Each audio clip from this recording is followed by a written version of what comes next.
Olá pessoal, vamos lá à nossa aula de Ciência das Religiões dessa semana. Vocês receberam na folhinha na escola um texto sobre desarmamento. Eu acredito que vocês já devam ter lido. Se não leram, leiam o texto, porque é um texto bem interessante, porque ele fala sobre dois tipos de desarmamento.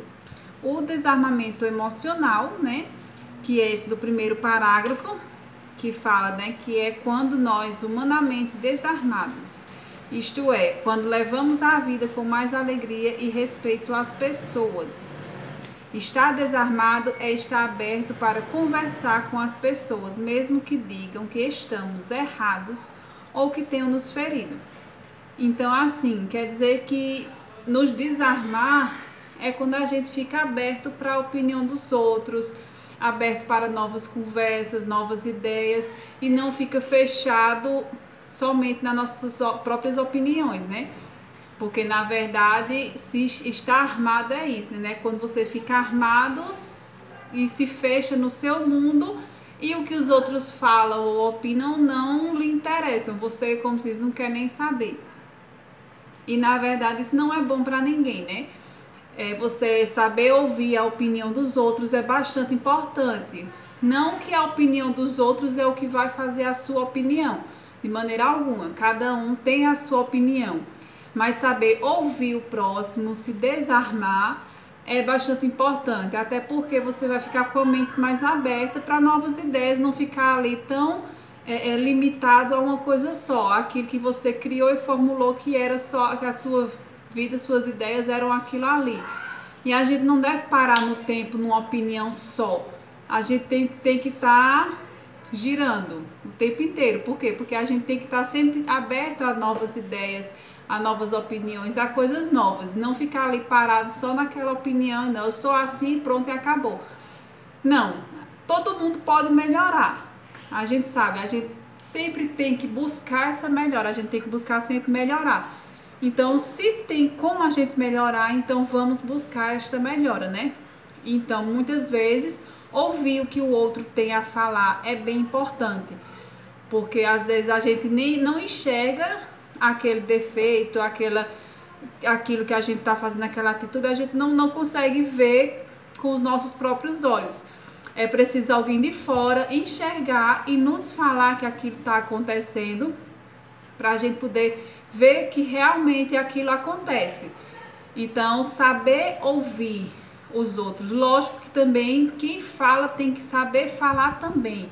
Tem que chegar e saber o modo correto de se conversar e de se explicar que aquilo ali não está certo, não está legal e que você pode melhorar naquela situação. Então, assim, quem fala tem que saber como falar e quem ouve tem que saber como ouvir, né? Porque às vezes uma pessoa chega e dá uma opinião e às vezes você já se arma logo e acha que aquilo ali é uma crítica, que aquela pessoa ali está te criticando, que já está botando defeito. Não, muitas vezes não é só questão de interpretação. É você saber que aquilo ali que aquela pessoa está falando, ela está, de certa forma, ela está tentando lhe ajudar a ser uma pessoa melhor, está querendo te ajudar a melhorar o seu jeito de ser, melhorar as suas características, porque a opinião do outro é muito válida também, certo? Não quer dizer que você vai seguir à risca a opinião do outro, não, porque você tem suas características próprias. Mas saber ouvir o que o outro tem a falar é muito importante, porque às vezes a gente precisa ouvir o que o outro tem a falar. É importante para a gente falar e, assim, saber ouvir. E a pessoa que vai falar também, é importante o jeito de saber falar e chegar para você, porque não é fácil você, de uma hora para outra, uma pessoa chegar para você e falar, ó, tu tem que mudar isso e isso que tu tá fazendo não tá legal. Então, às vezes a gente não tem essa receptividade tão boa de ouvir uma crítica. Nem sempre é assim, ouvir críticas é fácil. É mais fácil ouvir elogios, né? Todo mundo sabe, quem é que não gosta de receber elogios, né? Todo mundo adora, né? Você pegou a vassoura, varreu a casa, você fica esperando que sua mãe chegue e diga, parabéns, varreu a casa. Aí por acaso acontece, a mãe vai e passa, esqueceu de varrer tal quarto. Aí você já se arma logo. caramba, eu varri a casa inteira só porque eu esqueci um quarto. Ela, em vez de elogiar tudo que eu fiz, não, só criticou aquilo ali. Mas às vezes a mãe fala até sem intenção. Ela quis falar assim, que você fez certo, mas ainda ficou faltando uma parte. É tudo a questão de saber se expressar. Às vezes não é assim, não é por mal que ela não falou, que teria que ter, que você esperava que ela falasse, né?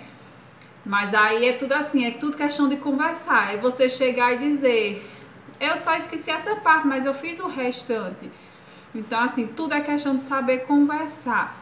Aí é onde fala esse desarmar emocional, é você saber se desarmar para ouvir o que o outro tem a falar, certo? E o segundo desarmamento que fala é o desarmamento físico mesmo. É o desarmamento sobre armas de fogo, que é uma coisa que a gente sempre ouve muito falar, principalmente desde que o novo governo presidencial assumiu, que é um assunto que a gente ouve muito falar, porque entrou muito em debate, porque nós tínhamos uma lei contra o desarmamento e quando o novo presidente entrou, ele mudou muito essa questão do desarmamento, né? Liberou o porte de arma, tem todo como diz, um vasto assunto a respeito disso, porque foram muitas coisas modificadas. E assim, a gente quando para pensar realmente na realidade, a gente vê que não é uma coisa muito legal quando o armamento ele é liberado para todo mundo. Por quê? Porque quando muitas pessoas agem por impulso. Até aí no texto fala que olha, não é somente o criminoso que mata com arma de fogo.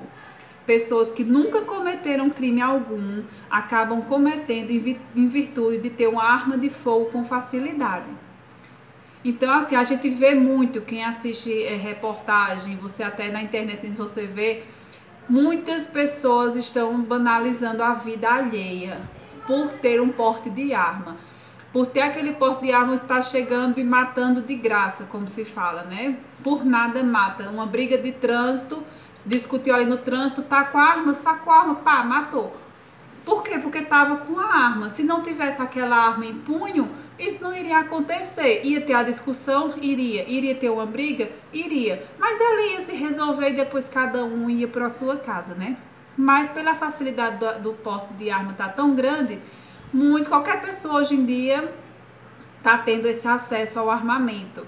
Então, em vez de melhorar, termina que piora, porque às vezes de cabeça quente, no calor do momento, a pessoa tem aquele ato de chegar e puxar, empunhar a arma e comete um crime. Uma pessoa, às vezes um pai de família, uma pessoa de bem, chega e do nada por um momento, porque está num momento nervoso, está naquele momento difícil, às vezes vem com um problema lá que não tem nada a ver com aquilo ali do momento, mas aí vai descarrega o emocional naquilo ali. Aí comete um crime, destrói uma família porque mata uma pessoa que não tem nada a ver e destrói a sua família também porque vai ser preso, vai ter todo aquele problema, a família vai sofrer junto. Então assim, é uma coisa muito complexa falar sobre o desarmamento, porque é muito prejudicial.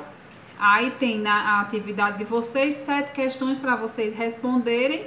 Vocês podem estar respondendo no caderno. Aí respondem, tirar foto e mandar foto das respostas para mim para eu corrigir, tá certo?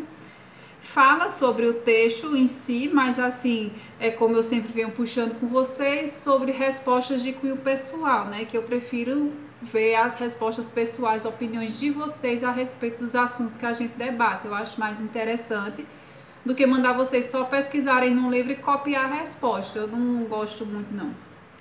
Certo? Então, assim, vocês respondam, mandem para mim essas questões que eu vou ficar aguardando. E sobre a questão das atividades anteriores, tem muita gente ainda que falta me enviar essas atividades, então tentem fazer um pequeno esforço de colocar essas atividades em dia, porque logo eu vou estar precisando de ter essas atividades todas em mãos para poder corrigir e para poder dar baixa em tudo que vocês já fizeram, certo, gente? É muito importante eu ter essas atividades de vocês em mãos, tá certo? Eu vou ficar aguardando, façam um esforçozinho, que eu sei que vocês conseguem, até porque minhas atividades não são atividades difíceis de se fazer. menos de 10 minutos vocês respondem. Então, assim, é questão só de um pouquinho de organização, conciliar com as demais, porque eu sei que tem muita atividade para vocês fazerem também, tá certo? Vou ficar aguardando, viu? Beijão, viu? Fiquem com Deus e até breve.